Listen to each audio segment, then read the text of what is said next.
Welcome to the session guys. My name is Shubham Suryavanshi और आज हम इस सेशन में बात करने वाले हैं मैट्रिसेस के सिस्टम ऑफ इक्वेशंस के बारे में। ठीक है, देखो यार, सिस्टम ऑफ इक्वेशंस से क्वेश्चन डेफिनेटली आ सकता है और ये बिल्कुल भी कॉम्प्लिकेटेड नहीं होने वाला है। इनफैक्ट इनके आंसर्स बहुत जल्दी आ जाते हैं। ठीक है, तो अगर एग्जाम में कुछ इस टाइप का क्वेश्चन आ रहा है तो बिल्कुल प्रिफर करिएगा, है ना। जो नॉर्मल फॉर्म ने देखा था, नॉर्मल फॉर्म से हम रैंक जब निकाल ले जाते हैं तो फिर बहुत टाइम लगता है, राइट। लेकिन वहीं पे अगर आपके पास कोई सिस्टम ऑफ इक्वेशन का क्वेश्चन आ रहा है तो वहां पे डेफिनेटली हमें नॉर्मल फॉर्म की तरफ नहीं जाना है। सिर्फ और सिर्फ इकोलॉन फॉर्म से हमारा काफी हद तक काम हो जाता है। ठीक है, इसलिए इस टाइप के क्वेश्चन को थोड़ा सा प्रेफर करना अच्छा रहेगा आपके लिए। ठीक है, चलिए आगे बढ़ते हैं। देख लेते हैं यहाँ पे मुझे किस तरीके से करना है चीजें।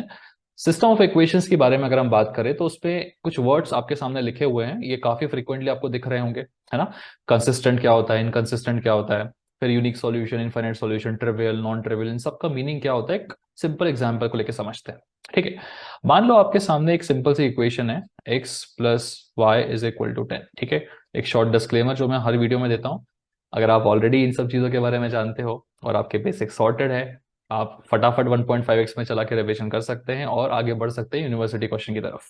लेकिन अगर आप पहली बार इस पर्टिकुलर वीडियो को देख रहे हो, अभी एग्जाम आपके काफी दूर है या फिर आपने चीजें नहीं करी है पहले भी, तो स्टेप बाय स्टेप मेरे साथ में चलो और by the end of the video आप भी प्रो हो जाओगे। ठीक है, चलो देख लेते हैं, मीनिंग समझो। So x plus Y is equal to 10 आपके सामने एक इक्वेशन है। मैं साथ में एक और इक्वेशन लिख रहा हूं, x minus Y is equal to let's say 6। अब अगर मैं आपसे पूछूं यार x और y की वैल्यू बताओ, आपको ये सॉल्व करते आता है, आपके पास अलग अलग तरीके होते हैं, सब्स्टिट्यूशन मेथड होता है, एलिमिनेशन मेथड होता है, तो आप क्या करोगे, सिंपली इन दोनों इक्वेशंस को सॉल्व करोगे, है ना। आप डायरेक्टली एडिशन करके भी x की वैल्यू निकाल सकते हो और y की वैल्यू निकाल सकते हो। ठीक है, आप अगर इसे सॉल्व करोगे तो सॉल्व करने पे आपको क्या मिलेगा, x इज इक्वल टू 8 मिलेगा और y इज इक्वल टू कितना मिलेगा बताओ। y इज इक्वल टू कितना, 2 मिल जाएगा। ठीक है, सेटिस्फाई करके भी देख सकते हो, 8 plus two 10, 8 minus 2 is equal to 6।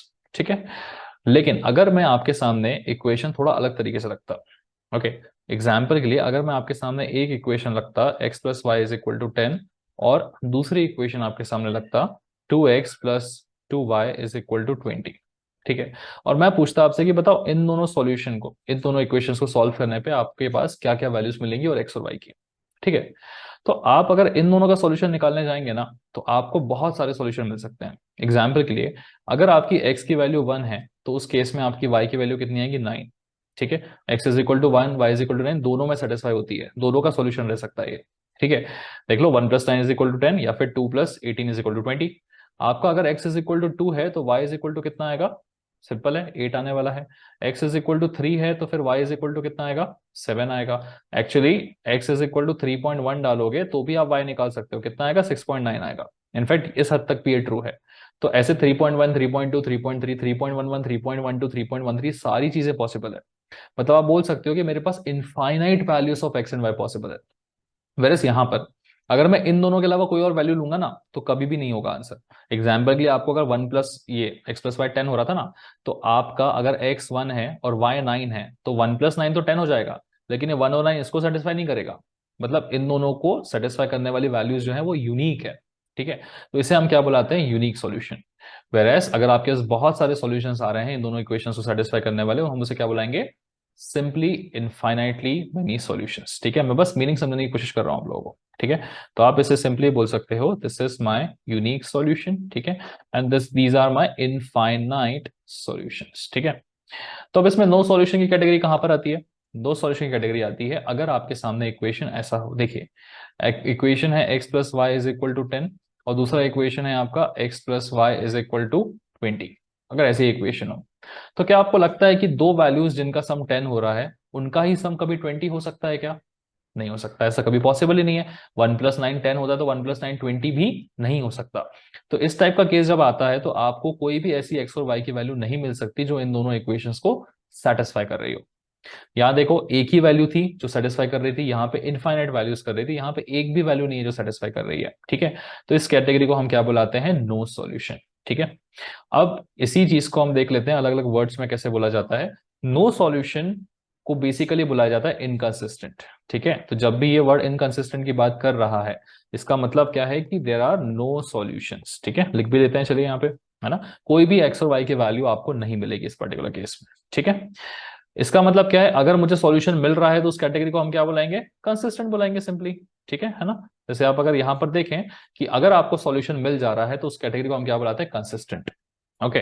अगर मुझे सॉल्यूशन मिल रहा है तो या तो वो यूनिक हो सकता है या फिर मेरे पास इनफाइनाइट सॉल्यूशंस हो सकते हैं। ठीक है।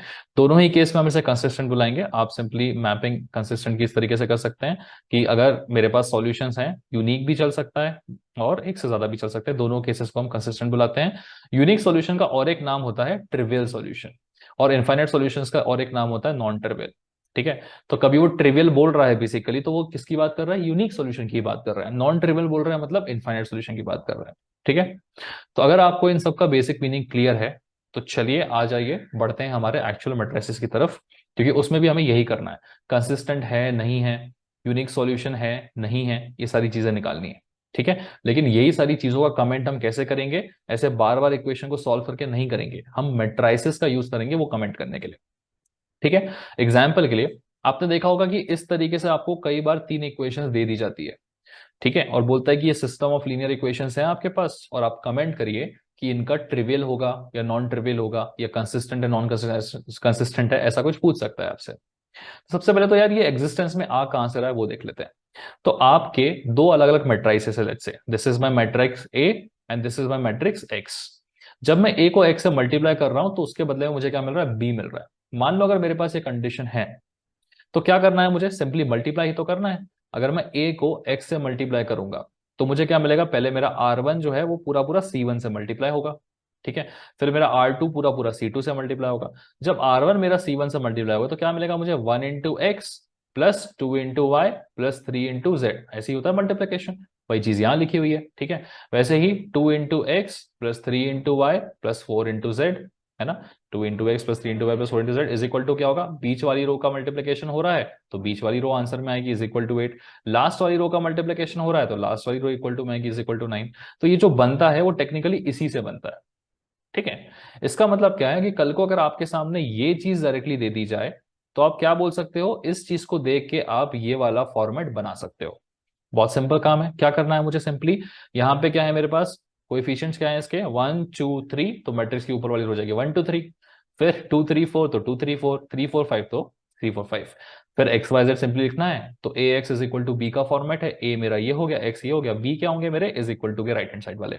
ठीक है। तो कल को अगर आपके सामने ऐसी तीन इक्वेशंस लिखी रहेंगी तो आप क्या करेंगे, उसको इस पर्टिकुलर फॉर्मेट में पहले कन्वर्ट कर लेंगे। ठीक है। जैसे ही आप इस पर्टिकुलर फॉर्मेट में कन्वर्ट कर लेते हैं, अब आपको रैंक फाइंड आउट करनी है। किसकी रैंक फाइंड आउट करनी है, आपको फाइंड आउट करनी है ए ऑग्यूमेंटेड बी मैट्रिक्स की। ठीक है। तो पहले समझते हैं ए ऑग्यूमेंटेड बी होता क्या है। तो ए आपको पता है, बी आपको ऑलरेडी पता है। ए ऑग्यूमेंटेड बी कैसे लिखेंगे, देखो आपका सिंबल कुछ इस तरीके से बना सकते हो आप, ए बाय भी नहीं है, वो ए स्लैश बी है। थोड़ा सही से लिखो तो आप उसे ऐसे लिखोगे, ए ऑग्यूमेंटेड बी। ठीक है। कॉमा लगा के भी लिख सकते हैं। ए ऑग्यूमेंटेड बी कैसे बनता है, आपका 1 2 3 एज इट इज, 2 3 4 एंड 3 4 5। इसके बाद आप क्या करोगे, थोड़ा ठीक से लिखते हैं ऐसे, 3 4 5, ऐसे डॉट डॉट डॉट डॉट करके आप यहाँ पे बनाओगे, और उसके बाजू में जो आपका बी था उसे लिखोगे। तो ये जो फॉर्मेट आपने लिखा हुआ है इस फॉर्मेट को हम क्या बुलाते हैं, ऑग्यूमेंटेड मैट्रिक्स का फॉर्मेट। तो ए ऑग्यूमेंटेड बी ये रहेगा। तो एक बार मैंने ए ऑग्यूमेंटेड बी लिख लिया, उसके बाद मुझे क्या करना है, देखो इस मैट्रिक्स में मुझे इकोलॉन फॉर्म में लेके आने की कोशिश करनी है। क्यों, उससे मुझे रैंक मिल जाती है। सबसे पहला स्टेप क्या है, आपके सामने सिस्टम ऑफ इक्वेशंस होंगी, आप उसे इस पर्टिकुलर फॉर्मेट में लिखेंगे। इस पर्टिकुलर फॉर्मेट में लिखने के बाद आप उसे ए ऑग्यूमेंटेड बी के फॉर्म में लिखेंगे, और अगला प्रोसेस आपका शुरू हो जाएगा रैंक निकालने का। रैंक निकालने का फॉर्मेट हमें क्लियर होता है, हमें क्या करना पड़ता है, इकोलॉन फॉर्म में कन्वर्ट करना है। आसान है, क्योंकि इकोलॉन फॉर्म आसान है इसलिए कन्वर्ट करना, नॉर्मल फॉर्म में नहीं जाना। कन्वर्जन सिंपल होगा, पहले इसको जीरो बनाएंगे, फिर इसको जीरो बनाएंगे, फिर इसको जीरो बनाएंगे, बन गया मेरा इकोलॉन फॉर्म, है ना। इकोलॉन फॉर्म तो आता है हमें। तो चलो, होगा क्या आगे प्रोसेस जब स्टार्ट होगा, तो 1 2 3 4 ये पहले जीरो बनेगा, बाकी सबके सब एज इट इज। ठीक है। अगला ये जीरो बनेगा, एक पहली स्टेप तो यही होगी आपकी। सिमिलरली आगे जाने के बाद क्या होगा, अगला लास्ट में ये जीरो बनने वाला है। ठीक है ना। 1 2 3 4, पहला जीरो, 1 2 3, एक और जीरो, एक और जीरो। ठीक है। और एक तो अब ये मेरा इकोलॉन फॉर्म में कन्वर्ट हो चुका है ना। ऐसे ही तो चाहिए रहता है कि अगला जीरो मेरा, अगला नॉन जीरो टर्म जो है वो सेकंड जीरो के बाद आना चाहिए। इकोलॉन फॉर्म आ गया। इकोलॉन फॉर्म आने के बाद अगर आप ध्यान से देखोगे, हर बार ये ऐसे डैश डैश लगाते जाना, बिकॉज ऑग्यूमेंटेड लिख रहे हो आप। ठीक है। तो अगर आप रैंक देखने की कोशिश करोगे, देखो ये वाला पार्ट जो होता है वो मेरा मैट्रिक्स ए ही तो है। और ये पूरा पूरा पार्ट जो है वो क्या है, मेरा मैट्रिक्स ए ऑग्यूमेंटेड बी है। ठीक है, यहाँ पे भी देख लो, ये वाला पूरा पूरा पार्ट मेरा मैट्रिक्स ए है, ये पूरा पूरा पार्ट मेरा ए ऑग्यूमेंटेड बी है। यहाँ पे भी देखोगे तो ये पूरा पार्ट मेरा ए है और ये पूरा पार्ट क्या है, मेरा ए ऑग्यूमेंटेड बी। तो मैं अगर सिंपली आपसे पूछूं कि रैंक ऑफ ए क्या आ रही है, तो आप सिर्फ इतने पार्ट को देखोगे। तो रैंक ऑफ ए आप सिंपली बोल सकते हो number of non zero rose. Number of non zero zero रोज कितनी है, 1 2 3। तो रैंक ऑफ ए कितनी हो जाएगी मेरी, 3 हो जाएगी। ठीक है, और अगर आपसे rank of A augmented B पूछें, ठीक है, लिख लेते हैं गाइस, रैंक ऑफ ए कितनी आ रही है, यहाँ पे 3 आ रही है। और अगर आपसे पूरी पूरी की रैंक पूछे, rank of A augmented B, तो वो कितनी आएगी। तो इस पूरे को देखोगे, इस पूरे में नंबर ऑफ नॉन जीरो रोज कितनी है, वो भी 3 है। तो ये भी कितनी आ रही है, 3 आ रही है। ठीक है, एक कंडीशन ये बन सकती थी कि rank of A will become equal to rank of A augmented B. समझ में आया। ठीक है, अच्छा एक ही केस पॉसिबल है क्या, नहीं, और एक केस पॉसिबल है। आपने जब यहां से इस वाले को जीरो कन्वर्ट करने की कोशिश की तो आपको ये मिला। कभी कभी कन्वर्जन के टाइम पे क्या होता है, इसके साथ साथ ये भी जीरो में कन्वर्ट हो जाता है। हमने देखा ना, इसको जीरो करते करते ये भी जीरो में कन्वर्ट हो जाता है। तो फॉर्मेट कैसा मिल जाता है आपको, देखो 1 2 3 4 0 1 2 3, ठीक है, 0 0, और ये तीसरा भी मेरा उस फॉर्म में कन्वर्ट हो गया। ठीक है, हो जाता है ना कभी कभी ऐसा। अब अगर आप ध्यान से देखने की कोशिश करोगे, यहाँ पे आर्गुमेंट बना दिया मैंने, तो इसकी रैंक कितनी आ रही है बताओ, rank of A is coming out to be number of non zeros कितनी है, 2। वेरेस आप अगर इस पूरे की रैंक की बात करें तो अब 1 2 3 3 नॉन जीरो रोज है मेरे पास। तो rank of A augmented B मैं कितना बोल सकता हूँ, कितना आएगा, 3। तो इस केस में मेरा रैंक ऑफ ए जो है वो ए ऑग्यूमेंट बी के बराबर नहीं है। ये दो ही केस पॉसिबल है, दो के अलावा तीसरा पॉसिबल नहीं है। इतना अगर आपने कर लिया तो समझो क्वेश्चन खत्म है हमारा। ठीक है, शॉर्ट में फटाक से देख लो, ये लिखा रहेगा तो फटाक से ये लिख लोगे। कैसे लिखना आता है, 1 2 3 2 3 4 4 5 6 रोज लिख ली, एक्स वाई जेड लिख लिया, A x is equal to B लिखना है, बी हो गया आरएचएस वाले। फिर हमें ऑग्यूमेंटेड मैट्रिक्स बनानी है, तो डैश डैश डैश करके इक्वल टू वाले को जोड़ दिया, और वही इक्लोन फॉर्म से स्टेप बाय स्टेप रैंक निकाल ली। ठीक है, तो या तो ये मिलेगा या फिर ये मिलेगा, दोनों में से कोई एक फॉर्मेट मिलेगा, है ना। ओके, तो देखो इस फॉर्मेट के हिसाब से ए और बी, ए और ए ऑग्यूमेंट बी की रैंक बराबर है, यहाँ पे बराबर नहीं है। चलो, अगर मेरे पास केस क्या मिलता है कि rank of A is coming out to be equal to rank of A augment B, है ना, जैसे यहाँ पे मुझे मिला था, दोनों की रैंक सेम सेम आ गई थी। तो उस केस को हम क्या बोलेंगे कि भाई जो सिस्टम ऑफ इक्वेशंस है वो क्या है, कंसिस्टेंट है। और अगर उसने हमें फिगर आउट करने पे उसने हमें ये सॉल्यूशन दिया एंड में, तो उससे क्या मिला मुझे कि रैंक दोनों की बराबर नहीं है, तो हम सिंपली क्या बोल देंगे कि वो इनकंसिस्टेंट है। ठीक है ना। ओके, समझ पा रहे हैं चीजों को, बहुत ही सिंपल सा है। ठीक है, अब यहां पे देखो ध्यान से, rank of A is equal to rank of A B मिल गई, मतलब कंसिस्टेंट है। तो चीजें आगे देखनी पड़ेंगी कि कंसिस्टेंट होने के बाद हमें ये भी बताना पड़ता है कि यूनिक सॉल्यूशन है या एक से ज्यादा इनफाइनाइट सॉल्यूशंस है। इनकंसिस्टेंट का फंडा क्लियर है, एक बार इनकंसिस्टेंट बोला मतलब 100% श्योरिटी है कि कितने, 2 सॉल्यूशन है, खत्म, इसके आगे कुछ नहीं है। कंसिस्टेंट अगर रहा तो चेक करना पड़ेगा कि बताओ यूनिक सॉल्यूशन है या इनफाइनाइट सॉल्यूशन है। वो चेक करना बड़ा आसान है, आप किसकी हेल्प लोगे, अब आप हेल्प लोगे नंबर ऑफ वेरिएबल्स की, या टेक्निकली आप बोल सकते हो नंबर ऑफ अननोन्स की। ठीक है ना। यहां देखो, मेरे पास ये 3 सिस्टम ऑफ इक्वेशंस थी। अब यहां पे देखो कि वेरिएबल्स कितने थे मेरे पास, एक्स वाई जेड, ये 3 ही वेरिएबल है हर जगह। ओके, तो नंबर ऑफ वेरिएबल्स कितने हो गए, 3, या नंबर ऑफ अननोन्स कितने हो गए, 3। तो सिंपल है, आपकी जो भी रैंक आई है ना, अगर वो रैंक मेरी नंबर ऑफ वेरिएबल्स के बराबर है, ठीक है, एनी लिख दो इसको, नंबर ऑफ वेरिएबल्स, तो मैं बोल सकता हूं मेरा सॉल्यूशन कितना आने वाला है, यूनिक सॉल्यूशन। और आपकी जो भी रैंक आई है वो नंबर ऑफ वेरिएबल्स से कम है, छोटी आ रही है, तो आप सिंपली क्या बोलोगे, इनफाइनेटली मेनी सॉल्यूशंस। बड़ी कभी आएगी नहीं वो, है ना। तो ये छोटी को भी याद रखने की जरूरत नहीं है, इक्वल टू आया तो यूनिक सॉल्यूशन, इक्वल टू नहीं आया तो सिंपली बोलो इनफाइनेट सॉल्यूशन, कुछ देखने की जरूरत नहीं है। समझ में आया। नंबर ऑफ वेरिएबल्स काउंट करना बिल्कुल मुश्किल काम नहीं है। तो टेक्निकली कभी भी मेरे पास अगर सिस्टम ऑफ इक्वेशन का क्वेश्चन आ रहा है, तो मेरा पूरा फोकस कहाँ होना चाहिए, रैंक निकालने में, बस, कुछ नहीं। और रैंक किसकी टेक्निकली मुझे देखनी है, ए ऑग्यूमेंटेड बी की। ये डैश लग जाने से कोई फर्क नहीं पड़ता, आप इसे नॉर्मल 4x4 मैट्रिक्स की तरह ट्रीट कर सकते हो। ठीक है, बस डैश लगाते जाना बिकॉज आप ए ऑग्यूमेंटेड बी बोल रहे हो। स्टेप बाय स्टेप करते जाओ, या तो ये फॉर्मेट मिलेगा या तो ये फॉर्मेट मिलेगा, दोनों में से कोई नहीं। तीसरा भी मिल सकता है कि ये भी जीरो हो जाए। तो ये भी जीरो होने से क्या होगा, चलो अगर मान लो ये भी जीरो हो गया लकीली, तो क्या, अभी तो मैं बोल सकता हूं कि इस वाले एरिया की रैंक भी 2 है और इस पूरे वाले की भी 2 है, तो अल्टीमेटली हम फिर से यहीं आ गए ना, दोनों की रैंक बराबर हो गई। दोनों की रैंक बराबर हो गई तो हम फिर क्या बोलेंगे, कंसिस्टेंट है। ठीक है, अगर ऐसा फॉर्मेट मिला तो सिर्फ बोल देंगे कंसिस्टेंट है। कंसिस्टेंट मतलब दोनों में से कोई एक सॉल्यूशन होगा। तो अगर रैंक बराबर है नंबर ऑफ वेरिएबल्स के तो यूनिक सॉल्यूशन, कम है तो इनफाइनाइट सॉल्यूशन। समझ पा रहे हो।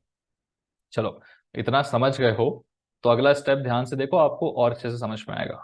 जैसे यहाँ एक और केस बना ना, दो केस बन गए कंसिस्टेंट के। अभी जब तक हम इसकी बात कर रहे थे तो ये वाला केस क्या दिख रहा था मुझे, कंसिस्टेंट का। दोनों की रैंक सेम आ रही थी, और कितनी आ रही थी, 3 आ रही थी। तो मैं यहाँ क्या बोल सकता था, दोनों की रैंक सेम आ रही है और कितनी आ रही है, 3 आ रही है। नंबर ऑफ वेरिएबल्स कितने हैं, एक्स वाई जेड 3 है।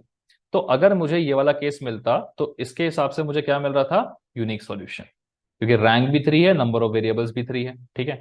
और अगर मैं सॉल्व करता और करते करते मैं यहां पहुंच जाता, देखो ये भी जीरो हो जाता था अकेली। ठीक है, ये जीरो नहीं आता तो इनकंसिस्टेंट है, नो सॉल्यूशन पता है। लेकिन ये भी जीरो हो जाता तो रैंक कितनी मिलती, इसकी भी 2 मिलती है और इसकी भी रैंक कितनी मिलती, 2 ही मिलती। तो अब देखो दोनों की रैंक बराबर है, मतलब है तो कंसिस्टेंट, लेकिन रैंक कितनी है, 2 है, और नंबर ऑफ वेरिएबल्स कितने, एक्स वाई जेड 3 है। तो इस केस में क्या मिल जाता है, इनफाइनाइट सॉल्यूशन। तो आप ऐसे याद मत करना कि यार ऐसा कुछ रहा तो ऐसा सॉल्यूशन, नहीं। आपको सिंपली सॉल्व करना है, रैंक चेक कर रही है। ठीक है, तीनों में से कोई भी केस मिल सकता है। ठीक है, समझ पाए, ये जीरो वाला भी मिल सकता है, सॉरी।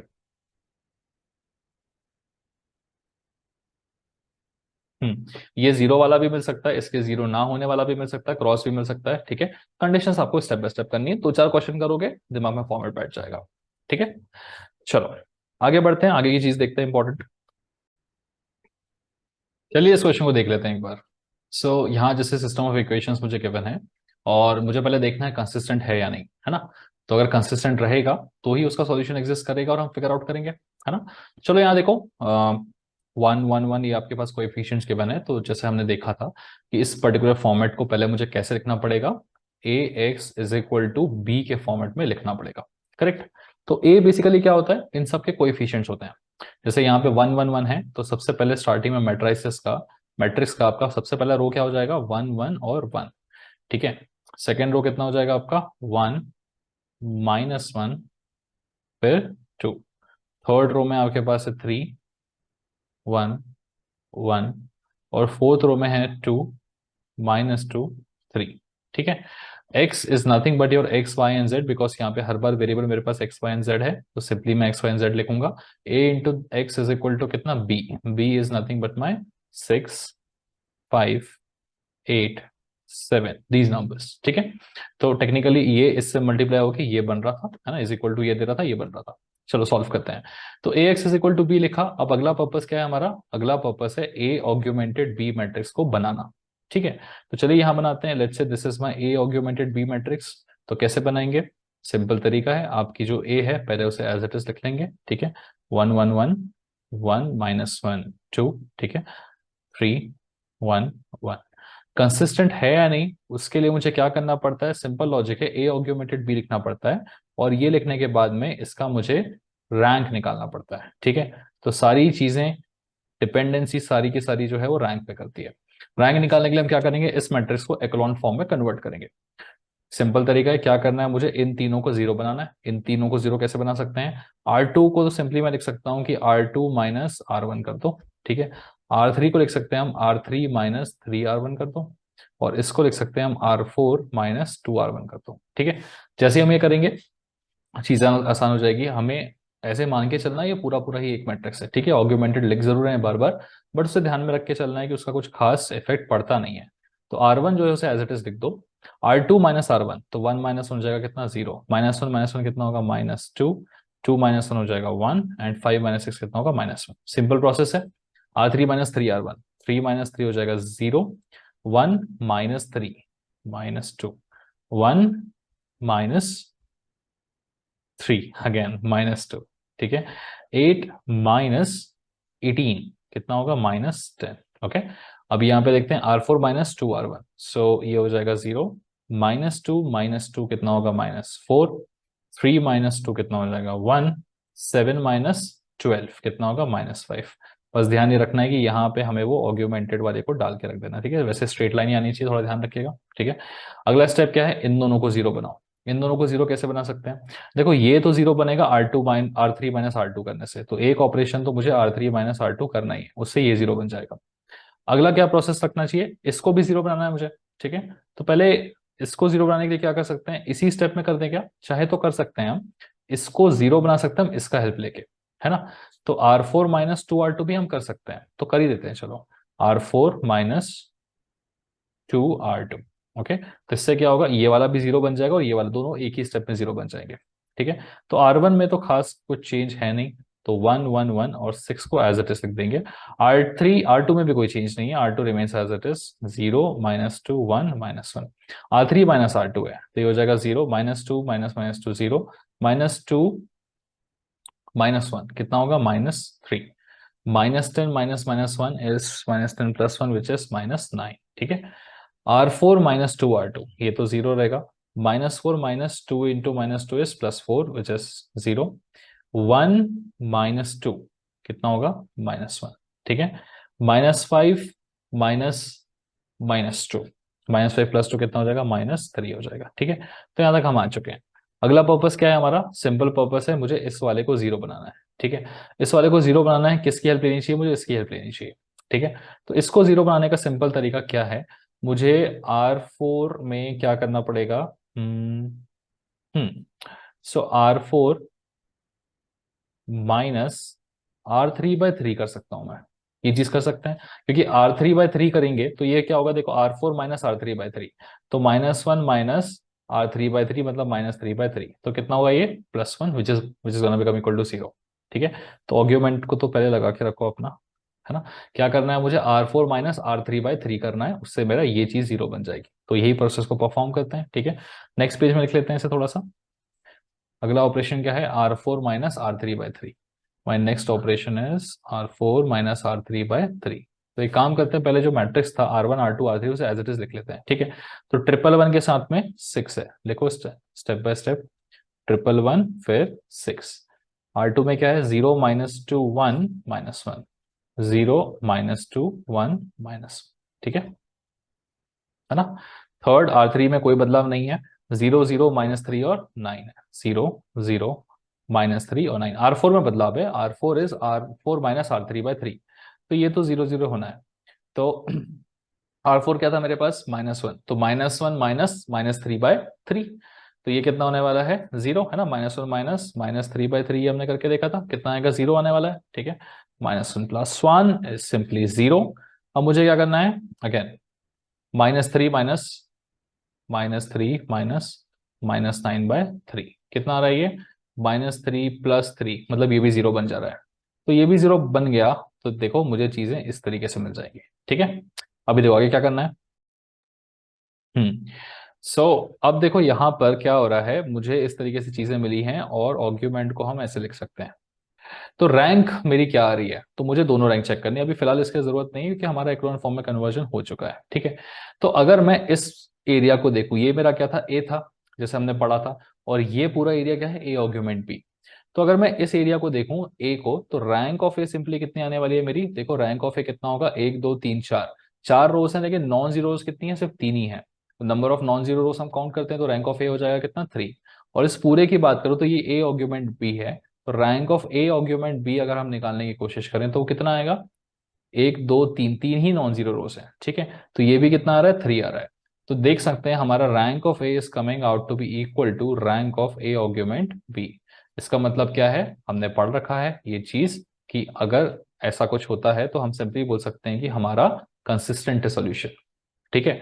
कंसिस्टेंट होने का सिंपल सा मतलब होता है कि सॉल्यूशन एग्जिस्ट करेगा।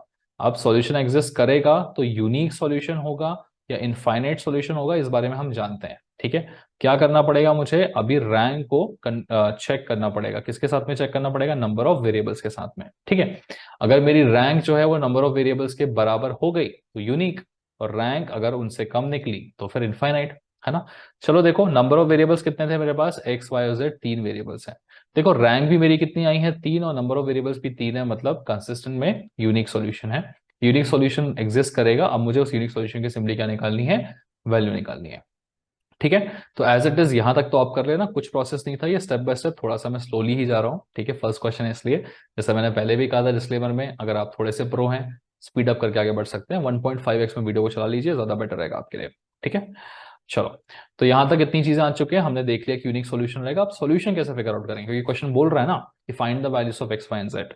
सॉल्यूशन निकालने का बड़ा सिंपल तरीका होता है। ठीक है। आपके पास ये चीज आ गई ना आर्ग्यूमेंट के फॉर्म में। ठीक है। अब देखो, अब आपको सिंपली क्या करना है, इसको वापस से इस पर्टिकुलर फॉर्म में लिख देना है, A x is equal to B के फॉर्म में। है ना। ये स्टेप शायद बुक्स में आपको नहीं गिवन होगी, मैं बता दे रहा हूँ। ये सब कुछ इतना लिखा है जो उसे थोड़ा सा मैं इरेज करता हूँ, अपनी जगह बनाते हैं, क्योंकि यहाँ तक आपको समझ में आ चुका है ऑलरेडी, है ना। ठीक है, तो ये जो रैंक वैंक हमने लिखी हुई है फिलहाल के लिए इसे हटाते हैं। इतना कुछ ऑब्वियसली सॉल्यूशन में आप लिख चुके होंगे, उसके बाद क्या स्टेप करनी है वो बता रहा हूँ मैं। ठीक है, उसके बाद अब देखो ये जो आर्ग्यूमेंट है ना, इस आर्ग्यूमेंट को रिमूव करना है आपको। रिमूव कैसे करोगे? वैसे ही जैसे हमारा आर्ग्यूमेंट बना था उसी तरीके से आर्ग्यूमेंट क्या होगा मेरा, रिमूव हो जाएगा, है ना। यहाँ रिमूव कर देता हूं मैं आपके लिए। ठीक है, तो आर्ग्यूमेंट रिमूव क्या होगा, जैसे ही वो रिमूव होगा वापस से A x is equal to B के फॉर्म में आएगा। ठीक है, तो आप इस तरीके से आर्ग्यूमेंट को रिमूव करके लिख सकते हैं A x is equal to B के फॉर्मेट में। ठीक है, जस्ट अ सेकेंड, मैट्रिक्स बना लेते हैं आपकी पहले। So this format can be further replaced like this. Okay, क्या फॉर्मेट होता है हमारा, A x is equal to B. A क्या रहेगा मेरा, ये वाला पोर्शन जितना पूरा का पूरा है, तो ये हो जाएगा हमारा एज इट इज 1 1 1। ठीक है, फिर आई हैव 0 -2 1। ओके, 0 0 -3। वैसे इसे लिखने की जरूरत पड़ती नहीं है, बट आपको अगर एक्स वाई और जेड की वैल्यू निकालनी है तो आपको इसे लिखना पड़ेगा। ठीक है, मतलब थोड़ा सा क्वेश्चन में ध्यान अगर आपको रखना है या क्वेश्चन गलती करने से बचना है तो ये लिखना पड़ेगा। ओके, चलो, अब ये हो गया फॉर्मेट हमारा। अब हम क्या करेंगे, सिंपली इक्वेशन बना लेंगे जो हमें आता है बनाते। कैसे बनाते हैं इक्वेशन, मेरा R1 जो है वो पूरा पूरा इससे C1 से मल्टीप्लाई होगा, तो 1 इंटू एक्स, है ना।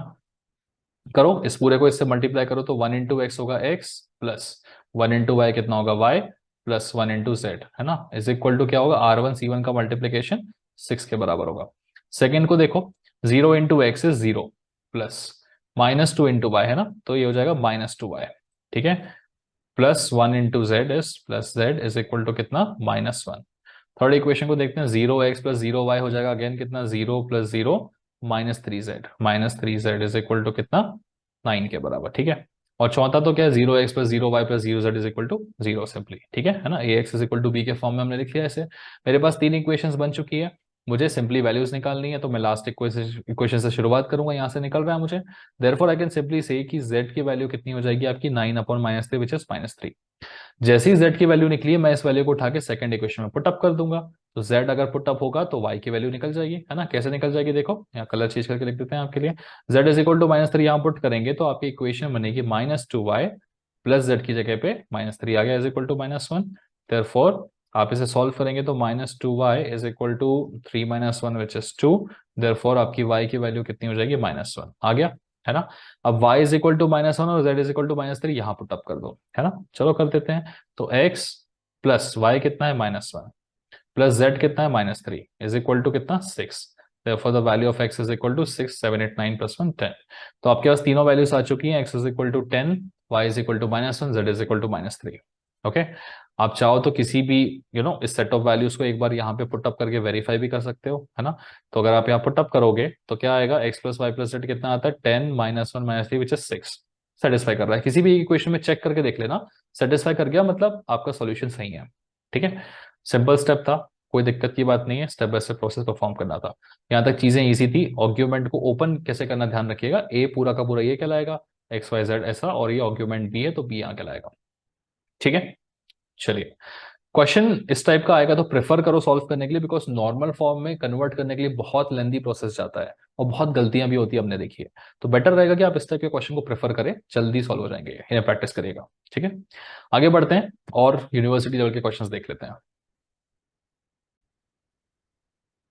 चलिए इस क्वेश्चन को देख लेते हैं। एसपीपीओ में काफी बार आ चुका है ये, 2004 14 10। ठीक है, सो मैंने काफी चीजें पहले से लिख दी है आपके लिए, है ना। सो एग्जामिन फॉर कंसिस्टेंसी आपसे पूछ रहा था, ठीक है, solve if there is consistency निकालना था। तो इस तरीके से पहले हम इस फॉर्मेट में लिखेंगे, A x is equal to B के फॉर्मेट में, and then A augmented B का मैट्रिक्स बनाएंगे। फिर हमें क्या करना है, सिंपली रैंक फिगर आउट करनी है, क्या करके, step by step process follow करके और इकोलॉन फॉर्म में कन्वर्ट करके, है ना।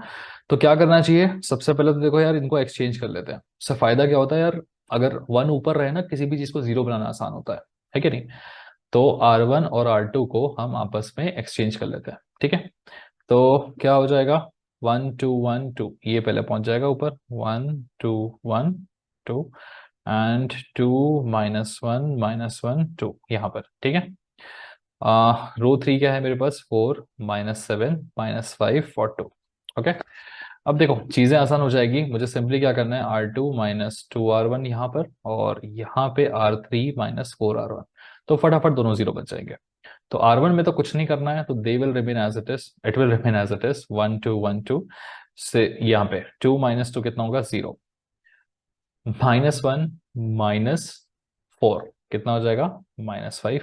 ठीक है, -1 -2 हो जाएगा -3, एंड 2 -4 हो जाएगा -2। ये कैलकुलेशंस में थोड़े से प्रो होना पड़ेगा आपको, स्टेप बाय स्टेप कैलकुलेशन करना है। ठीक है, R3 -4R1 this will become equal to 0। -7 -8 कितना होगा, -15। -5 -4 कितना होगा, -9। ओके, एंड 2 -8 कितना हो जाएगा, -6। अगले स्टेप में क्या करना है, इसको जीरो बनाना है। जीरो बनाने का सिंपल तरीका है, R3 -3R2। ठीक है, चलो तो पहले R1 R2 तो लिख लेते हैं हम एज इट इज, क्या है, 1 2 1 2। Okay, 1 2 1 2, my R2 is so क्या है मेरे पास नेक्स्ट, 0 -5 -3 -2। So 0 -5 -3 and -2। ठीक है, अभी ऑपरेशन क्या था हमारा, ऑपरेशन था हमारा सिंपली R3 -5R2, है ना। ये चीज मुझे करनी थी, R3 -5R2। ओके, नहीं, R3 -3R2, सॉरी। ठीक है, R3 -3R2, उससे क्या होगा, देखो R3 -3R2 करेंगे हम तो ये जीरो बनेगा, -9 -3 इंटू -3 ये भी जीरो, इनफैक्ट ये तीनों जीरो बन जाएंगे चारों, है ना। तो सारे के सारे 0 0 0 बन जाएंगे, बस खत्म। अब इसके बाद क्या करना है, इस चीज का कुछ खास इंपॉर्टेंस है नहीं, लास्ट वाले को हटाओ। ठीक है, देखो रैंक ऑफ ए अगर मैं निकालने की कोशिश करूं तो रैंक ऑफ ए की वैल्यू कितनी आने वाली है, मेरे पास नंबर ऑफ नॉन जीरोस कितनी है, 2 है, तो ये हो गया खत्म। यहाँ देखो rank of A augmented B अगर आप निकालने की कोशिश करें तो अगेन 1 2 3 तीन रोज हैं, लेकिन दो ही नॉन जीरो रोज हैं। ओके, तो आप देख सकते हैं कि rank of A is coming out to be equal to rank of A augmented B. तो इसके बेसिस पे आप सिंपली क्या कमेंट कर सकते हैं कि आपकी जो सिस्टम ऑफ इक्वेशंस है वो क्या है, कंसिस्टेंट है। कंसिस्टेंट का मतलब क्या होता है, हमें पता है कि सॉल्यूशन एग्जिस्ट करेगा। करेगा तो फिर निकाल के बताओ, निकाल लेंगे बिल्कुल। क्या क्या सॉल्यूशन एग्जिस्ट कर सकते हैं, या तो मेरे पास यूनिक सॉल्यूशन हो सकता है या फिर मेरे पास इनफाइनाइट सॉल्यूशन हो सकता है। ठीक है, निकालने का तरीका बड़ा सिंपल है, मेरी जो रैंक आई है अगर वो नंबर ऑफ वेरिएबल्स के बराबर हुई तो फिर यूनिक, अगर वो कम हुई तो इनफाइनाइट। तो मेरी रैंक आई है कितनी, 2, और नंबर ऑफ वेरिएबल्स कितने हैं, एक्स वाई जेड, है ना, 3 वेरिएबल्स है मेरे पास, एक्स वाई एंड जेड। तो केस ये वाला बन रहा है आपके पास कि इनफाइनाइट सॉल्यूशन रहेंगे। तो आपको सिंपली क्या करना है, इनफाइनाइट सॉल्यूशंस को फिगर आउट करना है। तो अब इनफाइनाइट सॉल्यूशन फिगर आउट कैसे होंगे, इनफाइनाइट तो इनफाइनाइट होते हैं, इतने सारे कैसे ढूंढेंगे हम। तो आपको क्या करना पड़ेगा, एक जनरल फॉर्मेट बना के देना पड़ेगा। ठीक है, तो चलो देख लो इनफाइनाइट सॉल्यूशन का केस अगर बनता है तो जनरल फॉर्मेट कैसे बनाते हैं। ठीक है, फटाफट से काम करते हैं, थोड़ी सी स्पेस बनाते हैं। ओके, आई होप आपने ये चीज लिख ली होगी, नहीं लिखी है तो फटाक से पॉज करके लिख लो। इतना लिखने के बाद मैं इसी पेज में आपको इनफाइनाइट सॉल्यूशन निकाल के दिखाता हूं, ताकि आपको एक ही जगह सारी चीजें मिल जाए, दिख जाए। ठीक है, चलो सेट आते हैं यार थोड़ा। ओके, चलिए, तो अभी नेक्स्ट मुझे क्या करना है ना, ए ऑग्यूमेंटेड बी का फॉर्मेट लिखना है। ठीक है, सॉरी, ए ऑग्यूमेंटेड बी का फॉर्मेट तो है, मुझे A x is equal to B का फॉर्मेट लिखना है। ठीक है, फटाफट से हमारी मैट्रिसेस बना लेते हैं। यहाँ पे जाएगा मेरा ए, यहाँ पे जाएगा कितना X, and A x is equal to कितना है, बी है। ठीक है, चलो तो मैट्रिक्स मेरा बन गया। आप इस तरीके से मैट्रिक्स मत बनाना, ऐसे बनेगा नहीं, मुझे मजबूरी में ऐसे बनाना पड़ता है, जो थोड़ा सा मुझे इजी भी जाता है। चलो 1 2 1 हो गया यहाँ पर, 0 -5 -3 हो गया इधर, एंड 0 0 हो गया इधर। ठीक है, यहाँ पे सिंपली क्या आएगा आपका एक्स वाई और जेड, तो A x is equal to B का फॉर्मेट बन रहा है, बी इज माई 2 -2 0। ठीक है, अब हमें क्या करना है, सीधे इक्वेशंस बनानी है ना। तो R1 इंटू C1 2 हो जाएगा, तो 1 into X is X plus 2y plus Z is equal to कितना, 2। सेकेंड इक्वेशन 0x हो जाएगा 0x minus 5y minus 3z is equal to कितना, -2। और लास्ट इक्वेशन तो सब कुछ 0 into x plus 0 into Y plus 0 into Z is 0, खत्म। अब देखो यार मेरे पास ना एग्जैक्टली z की वैल्यू कुछ मिल नहीं रही है। अगर आप पिछले क्वेश्चन को उठा के देखोगे तो हो क्या रहा था, यहाँ पे लास्ट इक्वेशन से z की वैल्यू मिल जा रही थी, जिसे आप यहाँ पुट करके y निकाल रहे थे, जिसे आप फर्दर यहाँ पुट करके x निकाल रहे थे। लेकिन यहाँ पे ऐसा कुछ हो नहीं रहा है, तो ऐसे केस में मुझे क्या करना पड़ेगा, z को t एज्यूम करना पड़ेगा। ठीक है, तो एक जनरल फॉर्मेट बनेगा। कैसे बनेगा देखो, अगर मैं z को t एज्यूम कर लेता हूँ, ठीक है, यहाँ पे सॉल्व करते हैं, तो पुट अप करके देखो आपकी इक्वेशन कुछ ऐसी बनेगी, -5y -3t is equal to -2। ठीक है, तो आप 5y को इधर ले आओ, -2 को इधर लाओ, तो -3t + 2 इज इक्वल टू कितना, 5y। इसके हिसाब से अगर आप y की वैल्यू निकालना चाहें तो ये जाएगा नीचे, तो ये हो जाएगा 2 - 3t डिवाइडेड बाई 5। इसका मतलब क्या है कि अगर मेरा z t के बराबर है तो मैं बोल सकता हूँ y किसके बराबर होगा, 2 - 3t डिवाइडेड बाई 5। ठीक है, अब जैसे हमने किसकी वैल्यू निकाली, z और y की, वैसे ही हम x की वैल्यू भी निकाल सकते थे। क्या करना पड़ेगा मुझे, सिंपली कुछ नहीं करना है, जो x y और z की वैल्यू सही है उन्हें यहाँ पे पुटअप कर देना है। चलो पुटअप करते हैं, तो x + 2 into what is the value of y I am getting, 2 - 3t by 5।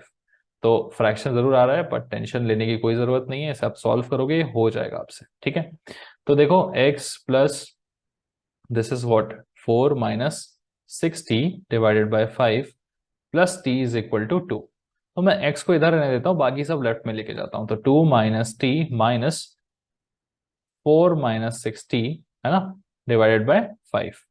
इसे आप ऊपर मल्टीप्लाई कर दीजिए, है ना, एलसीएम लेके करोगे तो 5 2 10 -5t -4 + 6t डिवाइडेड बाय 5 हो जाएगा ये। ठीक है, फर्दर सिंप्लीफाई करके हम इसे आंसर लिख सकते हैं, क्या लिखेंगे बताइए, x इज इक्वल टू क्या होगा, 6t - 5t is t plus 10 - 4 is 6 divided by 5। This is going to be my final answer।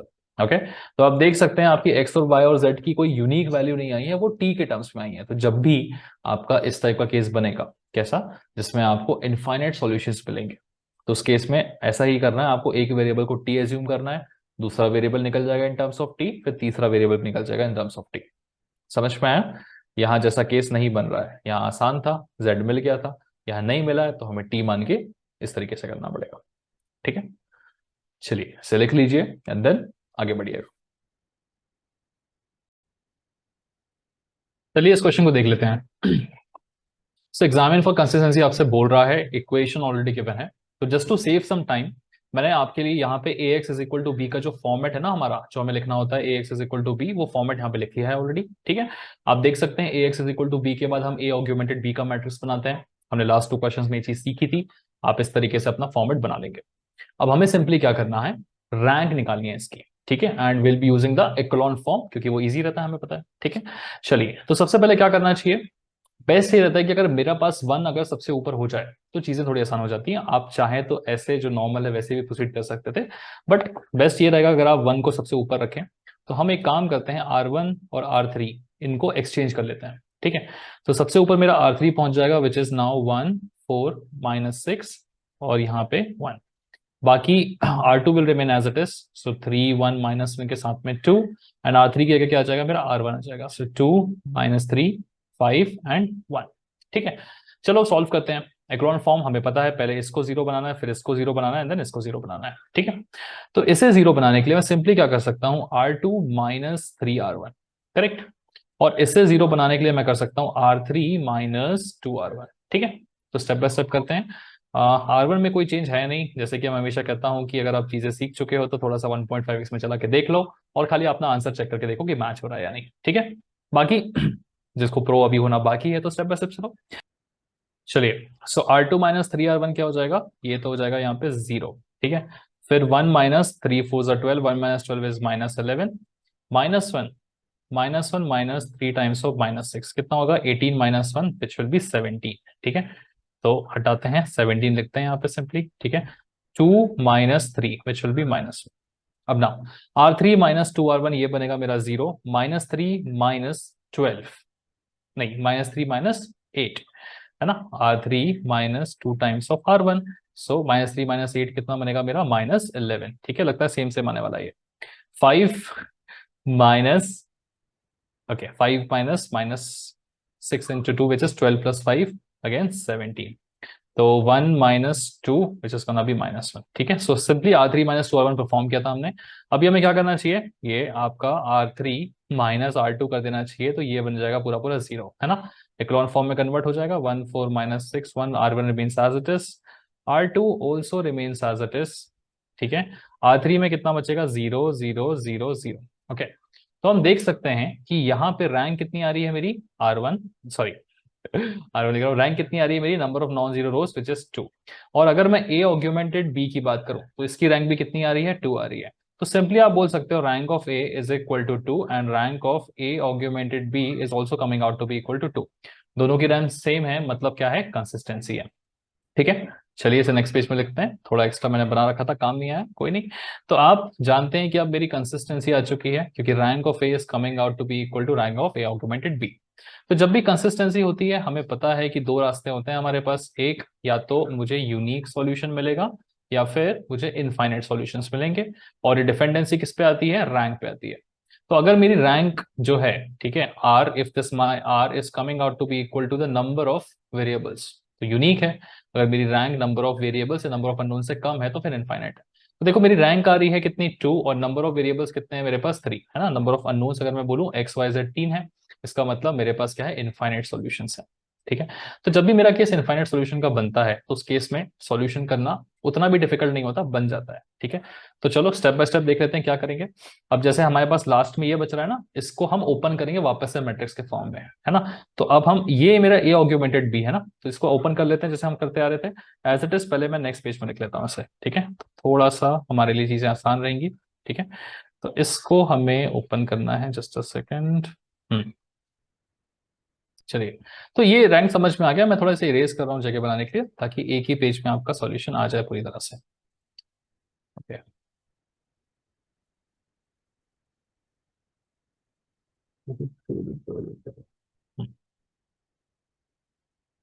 Okay, सो आपके पास जो फाइनल मैट्रिक्स आई है दैट इज 1 4 -6 1 4 -6। ठीक है, और ऑग्यूमेंटेशन है यहाँ पर, फिर 1, फिर we have got 0 -11 -17 -1, 0 -11 -17 -1, and then बाकी पूरे पूरे 0 0 0। जस्ट चेक कर लेते हैं, -17 +17, ठीक है। So just a second, this is nothing but माई +17। ध्यान रखिएगा गाइस, ऐसी छोटी छोटी गलतियां अवॉइड करना है, सेम टू सेम लिखना है। ठीक है, सो ये मेरा ए ऑग्यूमेंटेड बी आ रहा है फाइनली। इसे मैं अगर ओपन करने जाऊं तो मैं सिंपली बोल सकता हूं कि ये वाला पोर्शन मेरा ए के बराबर होगा और ये बी के बराबर। तो अगर हम इसे A x is equal to B के फॉर्म में लिखेंगे अब, तो देखो फटाफट से बताओ क्या आएगा। ये मेरा आएगा ए यहाँ पे, ठीक है, और यहाँ पे आ जाएगा मेरा एक्स, ठीक है, and is equal to b. Correct, चलिए। ये स्टेप ना कंपलसरी होता नहीं है, बट अगर आप इसे लिखते चलोगे ना, तो होगा क्या कि कैलकुलेशन में कभी प्रॉब्लम नहीं होगी और एग्जामिनर को भी समझ में आता है ये किस तरीके से लिखी गई ये चीजें। तो अब मेरा ए इसकी तरह दिखेगा, 1 4 -6, ठीक है, 0 -11 17 एंड 0 0 0। ठीक है, एक्स मतलब सिंपली मेरा एक्स वाई और जेड, ठीक है, and A x is equal to b. B मेरा क्या बच रहा है यहाँ पे, 1 -1 0। अब मुझे सिंपली क्या करना है, इक्वेशंस बनानी है वापस से। अब इस पर इक्वेशन बनाएंगे तो क्या होगा, इसका मल्टीप्लिकेशन इसके साथ, तो 1 इंटू एक्स हो जाएगा मेरे पास क्या, एक्स, फिर +4y -6z is equal to क्या, R1, C1 से मल्टीप्लाई करके 1 देगा।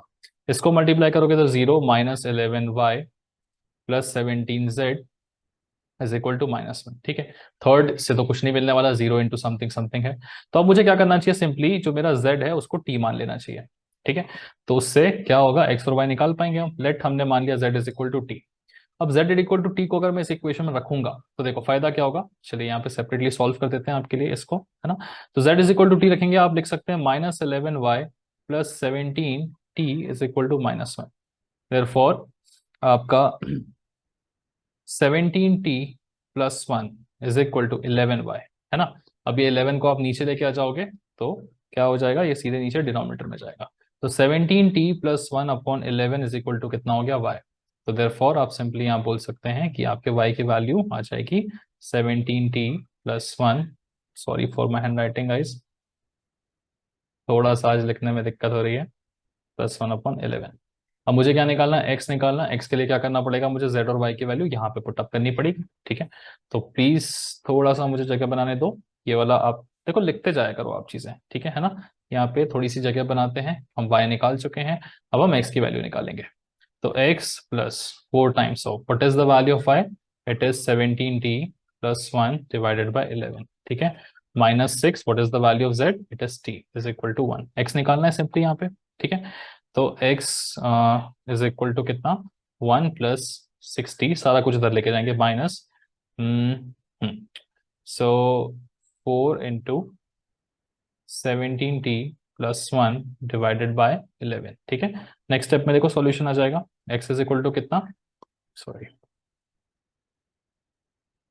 ये 11 एलसीएम के थ्रू लेंगे तो 11 प्लस 11 सिक्स 66t माइनस 4 7 4 1 4 5 6 60 ठीक है, माइनस 4 एवरीथिंग डिवाइडेड बाय 11, ठीक है, इज इक्वल टू, देखो 11 माइनस 4 हो जाएगा कितना, 11 माइनस 4 इज 7, ठीक है, माइनस 2t डिवाइडेड बाय 11, ये आ रहा है फाइनली। तो आप लिख सकते हैं x की वैल्यू कितनी आएगी, 7 minus 2t divided by 11, okay. तो z को t मान लोगे, y निकल जाएगा, y से x निकल जाएगा, ये स्टेप थोड़ा सा ध्यान में रखिएगा, बिकॉज इनफाइनाइट सॉल्यूशंस आ रहे थे तो आपको रिजल्ट कुछ इस तरीके से मिलेंगे जैसे हम देखे थे लास्ट क्वेश्चन में भी, ठीक है। चलिए लिख लीजिए इसे, पुराना क्वेश्चन है ये, दिसंबर में पूछ चुका है आपसे 15 में, और मई 7 में भी पूछ चुका है, ठीक है। तो देखो इस टाइप के क्वेश्चंस आएंगे तो बिल्कुल अटेम्प्ट करना। मैं वापस से कह रहा हूं, नॉर्मल फॉर्म को प्लीज अवॉइड करिएगा, इस टाइप के कंसिस्टेंसी वाले क्वेश्चन आ रहे हैं, एक्रोन फॉर्म से सॉल्व हो जाते हैं, आप इन्हें बिल्कुल अटेम्प्ट करिएगा गाइस, ठीक है। चलिए आगे बढ़ते हैं। ये वाला क्वेश्चन देखो, इस टाइप के क्वेश्चंस थोड़ा फ्रीक्वेंटली एग्जाम में पूछे जाते हैं, ठीक है। स्पेशली के एक आपको अननोन दे देगा, आपसे पूछेगा के की वैल्यू क्या है, ठीक है। तो कुछ नहीं है इसमें, सेम वही का वही प्रोसेस आपको फॉलो करना है। देखो आपके सामने इक्वेशंस गिवन है, 2x minus 3y plus 6z minus 5t is equal to 3। यहाँ पे देख लीजिए आपके पास चार वेरिएबल्स हैं, या कहना चाहिए चार अननोन्स हैं, x y z and t, ठीक है। तो आपकी वही इक्वेशन बनेगी ax is equal to b, जो मैंने यहाँ पे बना ली है, ठीक है। सो 2 माइनस 3 6 माइनस 5 ये हो गया। यहाँ पे क्योंकि x प्रेजेंट नहीं है तो आप इसे 0x बोल सकते हैं, 0x प्लस वाई। तो 0x प्लस वाई की वजह से यहाँ पे 0 आ जाएगा, फिर y का कोएफिशिएंट ऑब्वियसली 1 है, फिर माइनस 4 और 1, ठीक है, एंड फिर सेम, ठीक है। एक्स वाई जेड और टी मेरे पास चार अननोन्स है और 3 1 के, ठीक है। अब आपको देख के लग रहा होगा यहाँ पे 3 रोज है, यहाँ पे 4 रोज है, यहाँ पे 3 रोज, कोई फर्क नहीं पड़ता, जो लिखा है आप उसे लिख लीजिएगा। क्वेश्चन आपको उस हिसाब से फ्रेम होके दिया जाता है कि वो सॉल्व हो सके, ठीक है। तो प्रोसेस अपना क्या बोलता है, सबसे पहले ए ऑग्यूमेंटेड बी निकालो, हाँ लिख लिया हमने, ए ऑग्यूमेंटेड बी 3 1 के, ठीक है। अब इसमें इक्रोन फॉर्म की हेल्प से रैंक निकालना है, फटाफट से निकल जाएगी। देखिए ऑलरेडी ये 0 है, सिंपली मुझे इसको 0 बनाना है, जिसके लिए मुझे क्या करना चाहिए, R3 माइनस 2R1, ठीक है। तो मैं R1 will remain as it is, 2 minus 3 6 minus 5, ठीक है, यहाँ पे 3। R2 will also remain as it is, 0 1 minus 4 1 and 1, ठीक है, ध्यान से कॉपी करना है। 4 माइनस 4 बचेगा कितना, 0। R3 minus 2R1, so minus 5 minus 2R1 is minus 3, तो 6 माइनस 5 कितना बचेगा, 1, ठीक है। फिर 8 माइनस R3 माइनस 2R1, ठीक है। सो 8 माइनस 12 कितना बचेगा, माइनस 4, लास्ट में फिर माइनस 9 माइनस 2 इंटू माइनस 5, तो 5 टू 10 माइनस में कितना बचेगा, 1, ठीक है। सिंपली k माइनस 6, ठीक है। ये कितना बचेगा, ये जो रफ वर्क है इसे हटा देता हूं मैं फिलहाल के लिए, ठीक है। सो मेरे पास था R3 माइनस 2R1, राइट, तो k माइनस 6, यहाँ पे बचेगा आपका k माइनस 6, ठीक है। तो आप देख सकते हैं कि सिंपली अगर मैं ये माइनस ये कर दूं तो फिर इक्रोन फॉर्म में कन्वर्जन हो जाएगा। चलिए कर देते हैं, R3 माइनस R2, है ना, तो R1 remains as it is 2 minus 3, जैसे जैसे के में चेंजेस होते जाएंगे आप करते जाइएगा, वो हमें आंसर की तरफ लीड करते जाएंगे, ठीक है। 0 1 माइनस 4 1 1, ठीक है। यहाँ पे R3 माइनस R2 है तो 0 0 0 0 and k minus 6 minus 1 is nothing but k minus 7, ठीक है। अब देखिए यहाँ पे आपको इक्लोन फॉर्म मिल चुका है, अब आपको रैंक के बारे में कमेंट करना है। तो देखो, for what value of k the below set of equations has no solution, ठीक है। देखो नो सॉल्यूशन कब होगा, जब मेरी रैंक क्या होती है, rank of A is less than the number of unknowns, ठीक है। लेकिन उसके पहले मुझे ये तो प्रूफ करना पड़ेगा कि कंसिस्टेंसी या इनकंसिस्टेंसी ऐसा कुछ चीजें दिमाग में आ रही होंगी आपके, ठीक है। देखो दिमाग में उन प्रोसेस को रखो, है ना, और हमें सिर्फ उसे रिलेट करना है यहाँ पे। देखो कैसे करेंगे हम, अगर मैं चाहता हूं कि मेरा नो सॉल्यूशन निकले तो नो सॉल्यूशन का मतलब क्या होता है, ठीक है। जैसे अभी जो मैंने आपको लिख के दिखाया वो इनफाइनाइट सॉल्यूशन का कंडीशन था। ऑब्वियसली आपको नो सॉल्यूशन की अगर कंडीशन चाहिए तो मुझे पता है क्या होना चाहिए, rank of A should not be equal to the rank of A augmented B. This is the condition for no solution, inconsistency से बोलते हैं। ठीक है, तो इसके करने के लिए मुझे क्या करना पड़ेगा, k-7 लिखा हुआ है, अगर मेरा ये 0 के बराबर हो जाता है तो होगा क्या कि रैंक ऑफ ए जो है वो rank of A augmented B के बराबर हो जाएगी, है ना। मैं अगर चाहता हूं कि ये बराबर ना हो, मतलब k-7 के बराबर नहीं होना चाहिए, तो अगर यहां पे मैं सिंपली बोलूं कि k is not equal to 7, तो उस केस में rank of A not equal to rank of A augmented B मिलेगी, और मुझे मिलेगा क्या, इनकंसिस्टेंसी, मतलब नो सॉल्यूशन। तो आप देख सकते हैं नो सॉल्यूशन के लिए मुझे क्या कंडीशन चाहिए, k is not equal to 7। ठीक है, ये आपका फाइनल आंसर हो गया, इतना ही। और अगर आप चाहते हैं कि इनफाइनाइट सॉल्यूशंस मिले, तो इनफाइनाइट सॉल्यूशंस के लिए क्या होगा, इनफाइनाइट सॉल्यूशन के लिए सबसे पहले मुझे कंसिस्टेंसी चाहिए। कंसिस्टेंसी के लिए क्या करना पड़ेगा, rank of A is equal to rank of A augmented B बनाना पड़ेगा। तो तभी होगी जब के की वैल्यू क्या होगी, 7, तो यहाँ 0 हो जाएगा, तो दोनों की रैंक सेम हो जाएंगी, है ना। तो आप बोल सकते हैं, ये तो मेरा फर्स्ट वाला था नो सॉल्यूशन का।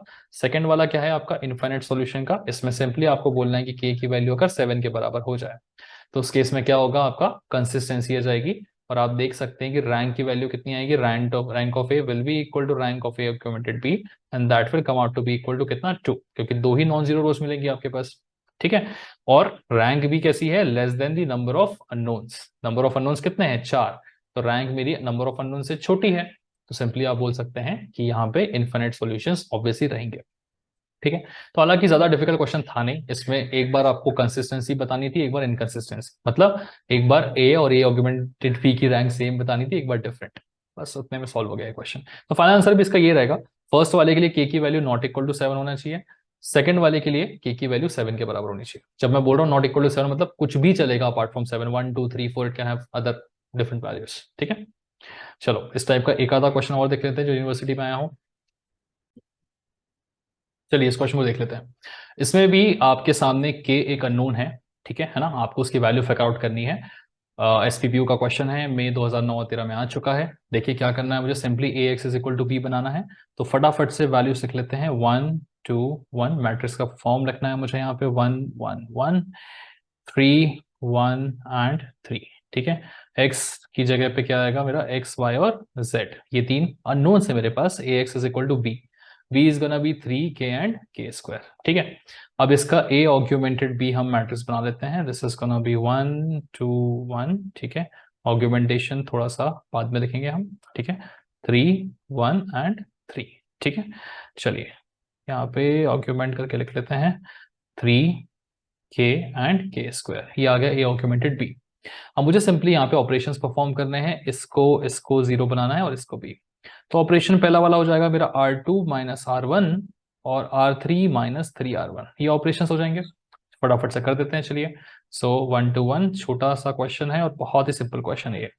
सो 1 1 1, देखने में बस थोड़ा लेंदी लग रहा होगा, बट एज सच कुछ खास कैलकुलेशन नहीं करना है। जस्ट अ सेकेंड, ऑपरेशन डाला ही नहीं हमने। R2 माइनस R1 क्या होगा, 1 माइनस 1 हो जाएगा 0, 1 माइनस 2 हो जाएगा -1, 1 minus 1 again is gonna B 0, and this is gonna B k minus 3। चलिए 3 माइनस 3R1 कितना होगा, 0, 1 माइनस 6 होगा -5, 3 माइनस 3 हो जाएगा आपका वापस से 0, and k square minus 3k हो जाएगा ये। ठीक है, so this is k square minus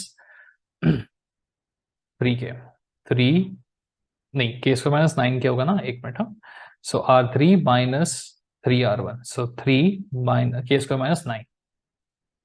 ठीक है, चलिए ऑग्यूमेंटेशन लिख लेते हैं, कभी कभी थोड़ा थोड़ा गलती होने लगता है, तो थोड़ा सा स्टेप बाय स्टेप ध्यान से। अब मुझे इसे 0 बनाना है, तो इसे 0 कैसे बनाएंगे, सिंपल लॉजिक है, R2 minus sorry R3 minus 5R2 कर दो। ठीक है, ये बन जाएगा 0, R1 remains as it is 1 2 1, ज्यादा ही पास लिख लिए, चलो लिख लेते हैं, थोड़ा जरूरत भी पड़ेगी मुझे यहाँ पे अभी। 0 -1 0, and this is gonna be my k minus 3। इसे करते हैं R3 माइनस 5R2, 0, ये भी 0, ये तो 0 0, ये हो जाएगा कितना मेरा, k square minus 9, R3 minus 5 times of R2, R2 is nothing but k minus 3। ठीक है, सो k square minus 9 minus 5k plus 15, इसे प्रॉपरली लिखोगे तो क्या बनेगा, ये k square minus 5k plus 6। ठीक है, so this can be written as k square minus 5k plus 6। ठीक है, यहाँ पे ऑग्यूमेंटेशन डाल देते हैं, ठीक है, ये हो गया। तो ये मेरा फाइनली ए ऑग्यूमेंटेड बी मुझे मिल रहा है, और ये वाले मैट्रिक्स की हेल्प से आप इसके रैंक के बारे में कमेंट कर सकते हो, ठीक है ना। सबसे पहले मुझे देखो, मुझे के की वैल्यूज निकालनी है अगर मुझे कंसिस्टेंसी चाहिए तो। देखो कंसिस्टेंसी कब मिलेगी, हम जानते हैं अगर मेरा रैंक ऑफ ए जो है वो rank of A augmented B के बराबर हो जाएगी। वो तभी हो पाएगा जब ये वैल्यू क्या हो जाए, पूरी की पूरी जीरो। अगर मेरा ये जीरो बन गया तो दोनों, इसकी भी रैंक टू और इस पूरे की भी रैंक टू, ठीक है। तो उसे जीरो बनाने से मेरी ए कंसिस्टेंसी की कंडीशन हो जाएगी।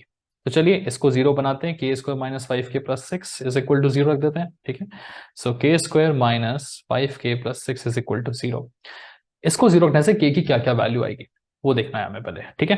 तो ये तो हमें सॉल्व करते आता है क्वाड्रेटिक इक्वेशन, है ना। सो के स्क्वायर, इसे ऐसे स्प्लिट करना है कि सम आना चाहिए माइनस फाइव और प्रोडक्ट आना चाहिए कितना, सिक्स।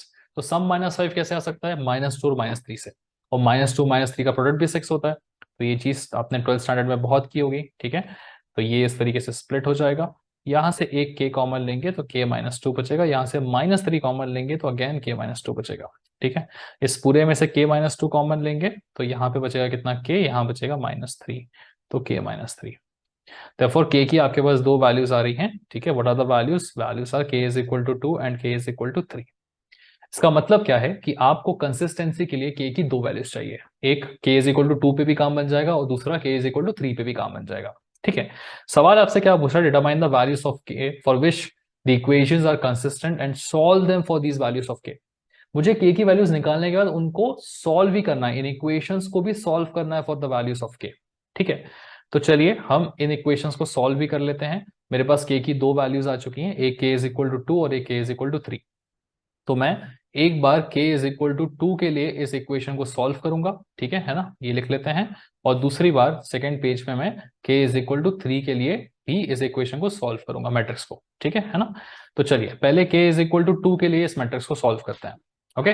तो k is equal to two में मुझे क्या करना है, सिंपली आपकी k की वैल्यू पुटअप करनी है, यहाँ पे आपका जो मैट्रिक्स आया है ना उसे पुटअप करके सॉल्व करना है। आप चाहे तो यहाँ भी पुटअप कर सकते हैं, अल्टीमेटली यही चीज बनेगी। आप इसको वापस स्टेप बाय स्टेप लिख के यहाँ पर लाओगे, फिर सॉल्व करोगे, इसलिए अच्छा क्या है कि आप यहीं पे के की वैल्यू पुटअप कर दो, ठीक है। तो चलो यहाँ के की वैल्यू पुटअप करते हैं तो क्या मैट्रिक्स बनेगा, देखो 1 2 1 3। यहाँ मैट्रिक्स बनाते हैं आपके लिए, वैसे उसी पेज में बन जाता बट ठीक है, लिख लेते हैं। ये ऑग्यूमेंटेड मैट्रिक्स बनेगा।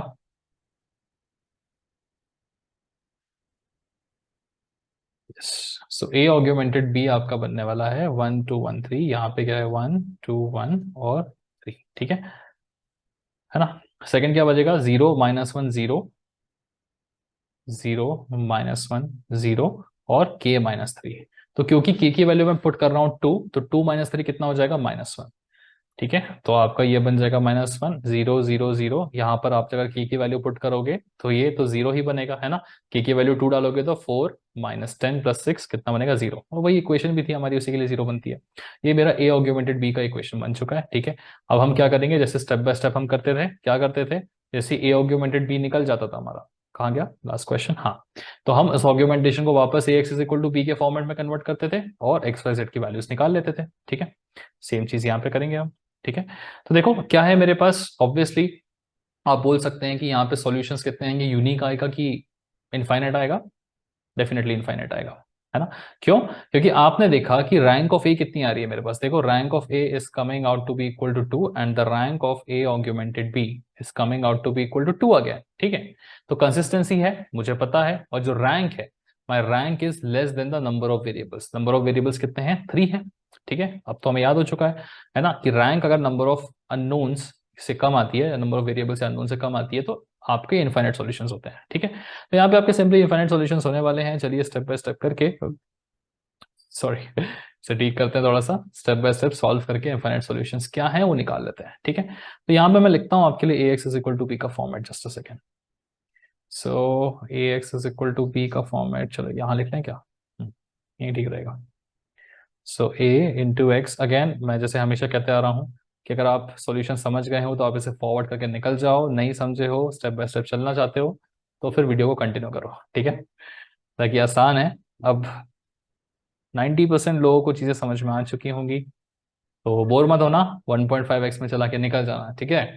चलो सो मेरा 1 2 1, ठीक है, 0 माइनस वन जीरो, 0 0 0, ठीक है। एंड फिर यहाँ पे आएगा एक्स वाई जेड, और यहाँ पे मेरा 3 -1 0। तो A x is equal to B का फॉर्मेट है। अब सिंपली मल्टीप्लाई करके अंदर इक्वेशंस बनानी है। तो सबसे पहले इक्वेशन क्या बनेगी, देखो ये यहाँ पे मल्टीप्लाई होगा 1 into x plus 2y plus z equal to कितना, R1 C1 से मल्टीप्लाई होके 3 देगा मुझे, ठीक है। चलो R2 हो जाएगा 0x minus y plus 0z is equal to -1। Okay, वाह, ये तो यहाँ पे y की ये सही लिखा है कि नहीं अपन ने, आसानी से क्यों मिल रहा है अपने को। चलो, किस्मत अच्छी है लगता है। सो देखो, यहां से मुझे y की वैल्यू 1 मिल गई, ठीक है। तो क्या करते हैं, y की वैल्यू को 1 लिख लो और एक काम करो, जो z की वैल्यू है ना उसको t मान लो, ठीक है। वही करना पड़ेगा क्योंकि y की वैल्यू 1 रख के x और z तो दो वेरिएबल फंसने वाले हैं हमारे पास, तो हमें किसी एक को t मानना पड़ेगा। ऑब्वियसली इनफाइनाइट सॉल्यूशन में ऐसे ही होता है, t के फॉर्म में मिलती है चीजें, z को t मान लो। तो बस क्या करना है, यहाँ पे वैल्यू सब पुटअप कर देनी है मुझे, ठीक है। तो इसको मैं जब सॉल्व करने आऊंगा तो होगा क्या, देखो मेरा x प्लस 2 इंटू वाई की वैल्यू मेरी कितनी आ चुकी है, +1 आ चुकी है, ठीक है। एंड प्लस z की वैल्यू मैंने t मानी है, इज इक्वल टू 3। तो x इज इक्वल टू कितना हो जाएगा, 3 माइनस टी माइनस 2, ठीक है। तो x इज इक्वल टू कितना आएगा, 1 माइनस टी।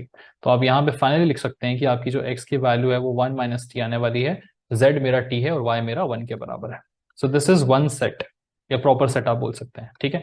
तो जैसे जैसे t की वैल्यू बदलेगी वैसे वैसे आपको x और z की डिफरेंट वैल्यूज मिलेगी, and these will be are infinite solutions, ठीक है। जो चीज मैंने k इज इक्वल टू 2 के साथ परफॉर्म की है, सेम चीज मुझे क्या करनी है, k इज इक्वल टू 3 के साथ भी परफॉर्म करनी है, ठीक है। तो चलिए फटाफट से इसे भी परफॉर्म कर लेते हैं, ठीक है। तो होगा क्या, k is equal to t के साथ जब परफॉर्म करोगे आप, तो आपको एक अलग सेट ऑफ इनफाइनाइट सॉल्यूशंस मिलेंगे, ठीक है। निकाल लेते हैं। तो क्या था हमारा पहले इक्वेशन, 1 2 1 3 था, है ना। मेरा पुराना इक्वेशन लिख रहा हूं मैं, 1 2 1 3, ठीक है। ये वाला इक्वेशन है ये, ठीक है। ये पीछे से यहां से देखने की जगह पे यहाँ पे k पुट करना ना मुझे, इक्वल टू 3। तो वही लिख रहा हूँ, 1 2 1 3, 0 -1 0, 0 -1 0, और यहाँ क्या था, k -3। k is equal to 3 put करोगे, फिर क्या बन जाएगा, 3 -3 0, और ये सारे तो 0 के 0 हैं ही है, ठीक है ना। तो a ऑग्यूमेंटेड b मेरा ये आ चुका है। अब फिर से इसे हम प्रॉपरली कैसे लिखेंगे, जैसे हमने यहाँ लिखा था, ठीक है। ax is equal to b के फॉर्म में इसे भी लिख लेते हैं, ठीक है। हालांकि ये फॉर्म अगेन लिखने की जरूरत नहीं है, मुझे दिख तो रही है चीजें, लेकिन जैसे मैं हमेशा कहता हूँ कि लिखना है तो लिख लो, ठीक है, कोई बुराई नहीं है। और बोर हो रहे हो तो फिर थोड़ा सा स्पीड अप करके आगे निकल जाओ, ठीक है ना। चलिए, तो 1 2 1 0 -1 0 0 0 0, ठीक है।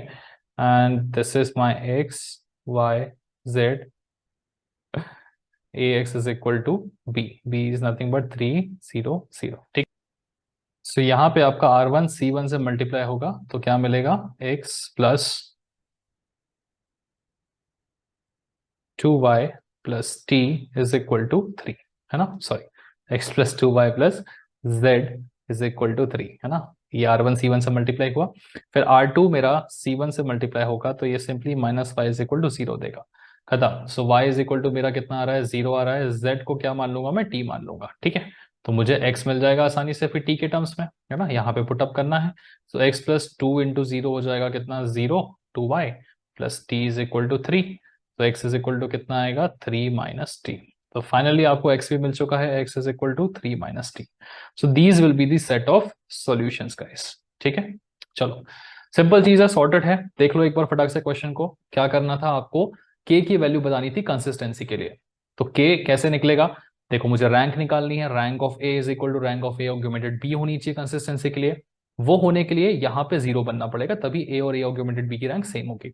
तो इसको 0 बनने के लिए क्या करना है, इक्वल टू 0 डालोगे तो k की दो वैल्यूज मिली।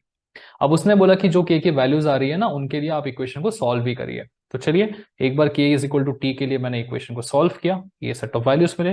दूसरी बार k इज इक्वल टू 3 के लिए इक्वेशन को सॉल्व किया, ये सेट ऑफ वैल्यूज मिले, ठीक है। इतना ही क्वेश्चन था गाइस। नेक्स्ट हम होमोजीनियस की तरफ बढ़ रहे हैं। होमोजीनियस बड़ा ही आसान है, ठीक है। स्टेप्स आपकी और थोड़ी सी कम हो जाएंगी उसमें सॉल्व करने की। ऑल्सो होमोजीनियस में अगर आपको एक बार कमांड आ गया तो वेक्टर्स आपके लिए थोड़े आसान हो जाएंगे, ठीक है ना। चलिए आगे बढ़ते हैं। चलिए, एक ये क्वेश्चन रह गया था, इसे देख लेते हैं, ठीक है। So show that the system of equations is consistent only when a b c are in arithmetic progression, ठीक है। अब देखो ये थोड़ा सा एसपीपीओ में भी पूछा गया है, एक बार just give me a second, मैं मेंशन कर देता हूँ कहाँ पे पूछा गया है ये। सो मई 2005, 8, 14 एंड 16 इन चारों जगह पे पूछा गया है, ठीक है। काफी कॉमन सा क्वेश्चन है, काफी इजी है। देखिए आपके पास सिस्टम ऑफ इक्वेशंस गिवन है, आपको बताना है कि एबीसी अगर अरिथमेटिक प्रोग्रेशन में रहेंगे तभी ये सिस्टम आपकी कंसिस्टेंट रहेगी, ठीक है। तो करने का तरीका बड़ा सिंपल है, वही हमारा A x is equal to B का जो फॉर्मेट है, जो हम पिछले 2-3 क्वेश्चन से लिखते हैं, हम लिख लेंगे ऐसे, ठीक है ना। फिर हम ए ऑग्यूमेंटेड बी का मैट्रिक्स बनाएंगे, जो कि इस तरीके से बन जाएगा। अब हमें सिंपली क्या करना है, इसको जीरो बनाना है, फिर इसको जीरो, फिर इसको जीरो, है ना, इकोलॉन फॉर्म में लेके जाना है रैंक निकालने के लिए, ठीक है। देखो अब यहाँ पे एक चीज अच्छी ये कर सकते हो कि देखो नंबर्स जो है वो सेम सेम डिस्टेंस पे ना, 4 - 3 1, 5 - 4 1, 6 - 5 1, है ना। तो थोड़ा सा अपन इनको सिंप्लीफाई करने के लिए R2 - R1 कर लेते हैं और R3 - R1 कर लेते हैं, है ना। तो इससे क्या होगा, नंबर्स थोड़े से मेरे सिंप्लीफाई हो जाएंगे। देखो 3 4 5 ए बचेगा यहाँ पे, ये बचेगा 1 1 1 बी माइनस ए, ठीक है। ये बचेगा 2 2 2 सी माइनस ए, है ना। चलो बढ़िया। अभी क्या करना चाहिए, अभी इन दोनों को एक्सचेंज कर लेते हैं, फायदा रहेगा उससे। 1 1 ऊपर चले जाएंगे तो चीजें आसान रहती है हमारे लिए। तो R1 और R2 को आपस में क्या कर लो, एक्सचेंज। तो ये पहुंच जाएगा ऊपर 1 1 1 and this is gonna be B minus A. फिर ये बनेगा 3 4 5 ए एंड लास्ट वाला R3 remains as this 2 2 2 and C minus A. अब तो सिंपल है, इसे जीरो बनाना है तो क्या करोगे, R2 - 3 R1, इसे करोगे तो R3 - 2 R1। चलो तो नेक्स्ट यहाँ पे ऑपरेशन परफॉर्म करते हैं, R2 - 3 R1 करना है और R3 - 2 R1 करना है ना। चलिए तो पहले R1 एज इट इज लिख लेते हैं, 1 1 B माइनस ए है ना। सो 1 1 1, उसके बाद यहाँ पे क्या है, B माइनस ए, ठीक है। अभी R2 - 3 R1, तो ये तो सीधा हो जाएगा कितना, 3 - 3 0, फिर बचेगा 4 - 3 1, 5 - 3 2, है ना। ये चीज करनी है आपको, 5 - 3 B minus B, sorry R2 - 3 R1 करेंगे तो a minus 3 times of b minus, ठीक है, which is nothing but a - 3b + 3a।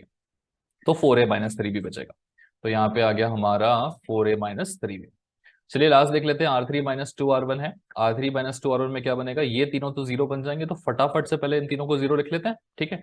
फिर लास्ट वाला क्या बनेगा, R3 - 2 R1, तो this is nothing but C minus A minus, ठीक है, twice of B minus A, ठीक है। तो which is C minus A minus 2B + 2a, correct. 2a minus A बनेगा a, तो C माइनस 2B + a बनेगा, ठीक है। तो देखिए R3 - 2 R1 जब हम कर रहे हैं तो इस तरीके से होगा, R3 - 2 R1 जो बनेगा C - 2B + a। तो यहां लिख लेते हैं हम C - 2B + a, खत्म। अब देखो यहां से चीजें बहुत ही आसान होने वाली हैं, क्योंकि मुझे क्या करना है, मुझे कंसिस्टेंसी प्रूव करवानी है यहाँ पे। अब कंसिस्टेंसी तभी प्रूव होगी, है ना, ये रफ वर्क थोड़ा हटा रहे हैं। कंसिस्टेंसी तभी प्रूव होगी जब rank of A will be equal to rank of A augmented B, correct. तो rank of A if this comes out to be equal to rank of A augmented B, तो consistency हो जाएगी बिल्कुल। तो rank of ए कितना आ रहा है मेरा, rank of A is coming out to be equal to 2। और rank of A augmented B जो है, ये वाला मैट्रिक्स, इसका रैंक किस पे डिपेंड कर रहा है, इसका रैंक सोलली डिपेंड कर रहा है इस पे। अगर ये वैल्यू अपने आप में पूरा जीरो बन गया तो इस पूरे की रैंक भी कितनी हो जाएगी, 2, because number of non zero matrices. तो मुझे अब क्या करना है, कंसिस्टेंसी प्रूफ करने के लिए इसको जीरो करना है, क्योंकि इसके जीरो होने से rank of A augmented B भी कितना बन जाएगा, 2 बन जाएगा। कब, इसका जब जीरो बनेगा, ठीक है। तो this is gonna happen when my C - 2B + a will come out to be equal to 0। तो इसके हिसाब से आप सिंपली लिख सकते हो C + a is equal to 2B, ठीक है। और C + a, या फिर थोड़ा अच्छे से अगर हम इसे लिखें तो a + C/2 is equal to B। यही कंडीशन होती है आपकी अरिथमेटिक प्रोग्रेशन की। आपने 11th 12th में काफी बार देखा होगा इस चीज को, नहीं देखा है तो मैं सिंपली आपको बता दूं। अगर मेरे पास नंबर्स ऐसे हैं, 2 हो गया, 4 हो गया, 6 हो गया, तो ये तीनों नंबर्स अरिथमेटिक प्रोग्रेशन में है। प्रोग्रेशन आप जानते हैं क्या होता है ना, कि दो नंबर्स के बीच का जो डिफरेंस हमेशा सेम होना चाहिए, है ना। तो इधर भी डिफरेंस 2 है, इधर भी डिफरेंस 2 है, ठीक है। नंबर्स ऐसे भी हो सकते थे 3 5 7, है ना। नंबर्स के बीच का डिफरेंस सेम होना चाहिए, अरिथमेटिक प्रोग्रेशन होता है। तो अरिथमेटिक प्रोग्रेशन एग्जिस्ट करने का एक सिंपल तरीका सिस्टम होता है क्या, कि अगर ये मेरा ए है, ये मेरा बी है, ये मेरा सी है, तो मेरा हमेशा a + c किसके बराबर होता है, 2b के। आप चाहो चेक भी कर लो, 7 + 3 10, और 2b is also equal to 10, है ना। 3 a इज इक्वल टू कितना है, 3 है, b मेरा 7 है, और ट्वाइस ऑफ b कितना है, 2 5 10, तो 10 10 बराबर है। तो ये कंडीशन होती है अरिथमेटिक प्रोग्रेशन के एग्जिस्ट करने की।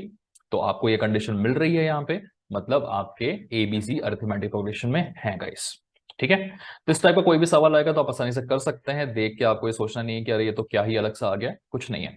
स्टेप बाय स्टेप फॉलो करो, कंसिस्टेंसी के कंडीशन लगाओ, आपको चीजें मिल जाएंगी, ओके। चलिए, so this was the last question for this non homogeneous kind of thing. अब हम फाइनली मूव करेंगे होमोजीनियस पे।